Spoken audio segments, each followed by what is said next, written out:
Mheshimiwa Dickson Lutevele anauliza, je, lini sheria itamtambua mwanamke kuwa mrithi halali wa mali za familia sawa na mwanaume?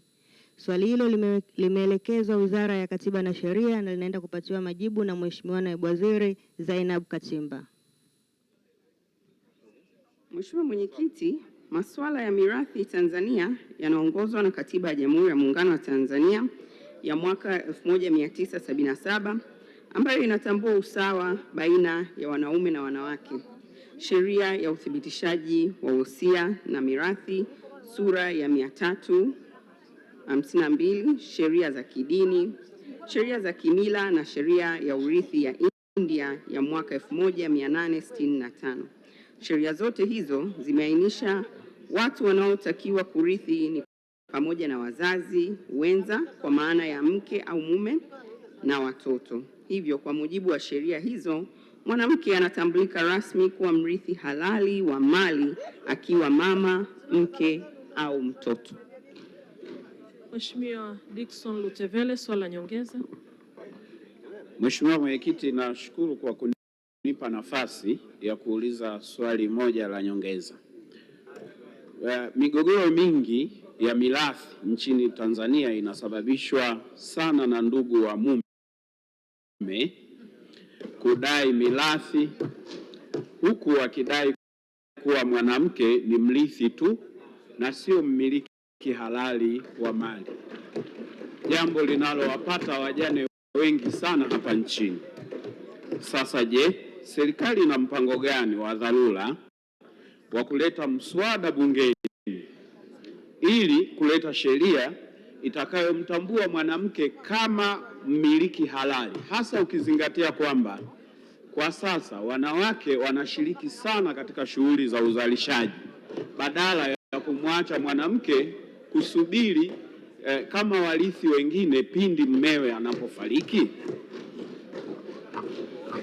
Majibu Mheshimiwa Naibu Waziri. Mheshimiwa Mwenyekiti, naomba nianze kwanza kumpongeza Mheshimiwa Dickson Nathan Lutevele kwa swali lake hili zuri kabisa ambalo linalenga kuleta usawa wa kijinsia kwa maana ya wanawake na wanaume. Lakini pia ningeomba Umoja wa Wabunge Wanawake TWPG uweze kumtambua Mheshimiwa Dickson Lutevele kama champion wa usawa wa kijinsia. Sasa kwenye swali lake la kwanza la nyongeza, naomba nimjibu kama ifuatavyo. Kama nilivyojibu kwenye majibu ya msingi kwamba nchi yetu inaongozwa na misingi ya sheria, na masuala ya mirathi pamoja na kwamba yanafata sheria nyingine, lakini yanafata misingi ya Katiba ya Jamhuri ya Muungano wa Tanzania. Ibara ya 12, ibara ya 13 ya Katiba ya Jamhuri ya Muungano wa Tanzania inazungumzia masuala ya usawa wa kijinsia, na inakataza kabisa, ni tamko la Katiba ya Jamhuri ya Muungano wa Tanzania, inakataza ubaguzi kwa minajili ya kijinsia, kwa maana wanawake, watu wote ni sawa. Sasa kwa kuwa sheria mama ya nchi ni Katiba ya Jamhuri ya Muungano wa Tanzania, tafsiri yake ni kwamba hamna sheria nyingine yoyote ambayo inayoweza kuwa na mazingira baguzi ya kijinsia.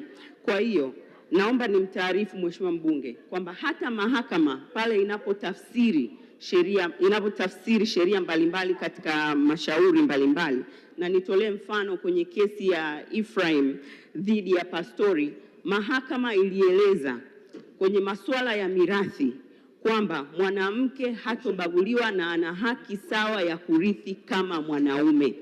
Kwa hiyo kwa kuangalia jinsi gani sheria zetu za nchi kama katiba zinavyosema, tukiangalia mahakama inavyotafsiri sheria, ni dhahiri kwamba mwanamke ana haki sawa ya kurithi mali katika nchi hii ya Tanzania. Na naomba nitoe rai kwa Watanzania wote wanaonisikiliza kwa wakati huu. Naomba tutoe elimu kwa wanawake waweze kuzifahamu haki zao za kimsingi, ikiwemo haki za katika mirathi, haki za kurithi, ili wafahamu kwamba nchi yao hii ya Tanzania inawahakikishia na wenyewe wana haki sawa ya kurithi mali kama vile wanavyorithi wanaume. Na kwa wakati huu Mheshimiwa Rais Dr. Samia Suluhu Hassan tunatarajia siku ya tarehe 20 Juni ataenda kuzindua mradi wa Mama Samia Legal Aid Campaign awamu ya pili, ambapo tunatoa huduma ya msaada wa kisheria kwa Watanzania. Naomba mjitokeze wale wote ambao mna changamoto za kisheria, wanawake ambao mna changamoto ikiwemo changamoto katika masuala ya mirathi, ili tuweze kuwahudumia. Watakuwepo wanasheria wa kutosha, na nchi yenu na serikali hii ya awamu ya 6 inasimamia katika kuhakikisha wanawake mnapata haki zenu. Asante sana Mheshimiwa Mwenyekiti. Mheshimiwa Janet Mahawanga, swali la nyongeza. Asante Mheshimiwa Mwenyekiti kwa nafasi. Je, serikali ina mkakati gani kuhakikisha wanawake wanapata uelewa wa kutosha, hususan kundi la wajane na mabinti, kutokana na kukosa haki zao za msingi za urithi kwa sababu ya mila na desturi ambazo zinatoa unyanyasaji? Mheshimiwa Naibu Waziri. Mheshimiwa Mwenyekiti, nimpongeze sana Mheshimiwa Janet Mahawanga kwa swali lake hili zuri kabisa. Ni kweli serikali inafanya kazi kubwa sana ya kuelimisha umma, na naomba tuungane pamoja ikiwemo nanyi waheshimiwa wabunge kuwaelimisha Watanzania kuhusiana na haki mbalimbali ikiwemo haki za wanawake, ikiwemo kwenye masuala ya mirathi.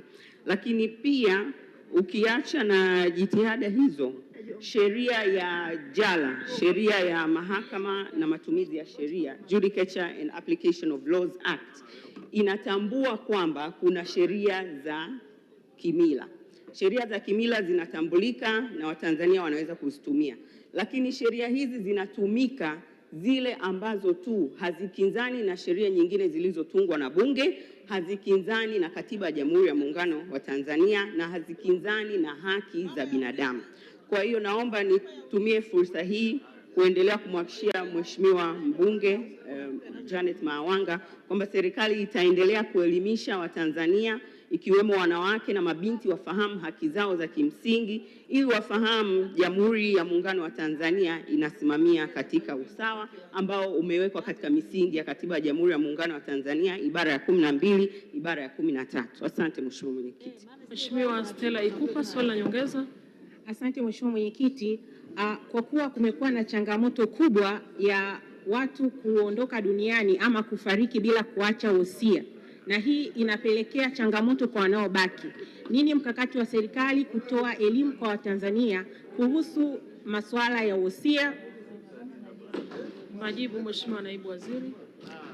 Mheshimiwa Mwenyekiti, nimpongeze sana Mheshimiwa mbunge kwa swali lake hili zuri sana, na naomba nitumie fursa hii kuwaomba Watanzania, lakini kuwaomba waheshimiwa wabunge muungane na serikali ya Jamhuri ya Muungano wa Tanzania katika kuhamasisha Watanzania waweze kufahamu kwamba kuandika wosia ni jambo la muhimu sana. Mara nyingi watu hawapendi kuzungumzia masuala ya wosia, na kumekuwa na mila na desturi ambazo zinawafanya Watanzania waone kama wosia sio kitu cha kujadiliwa au kitu cha kufanya au kinaleta mikosi.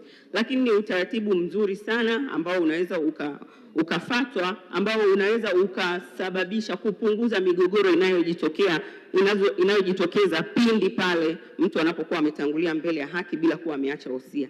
Sasa kupitia RITA, serikali ya Jamhuri ya Muungano wa Tanzania inafanya kazi hiyo ya kuhamasisha na kutoa elimu kwa Watanzania, lakini naomba waheshimiwa wabunge tuungane kwa pamoja, ikiwemo ninyi wenyewe kuwa mfano katika kuandika wosia, lakini kuhamasisha na Watanzania waweze kuandika wosia, kwa maana ni utaratibu mzuri ambao unaweza ukasaidia kupunguza migogoro inayohusiana na masuala ya mirathi. Asante Mheshimiwa Mwenyekiti.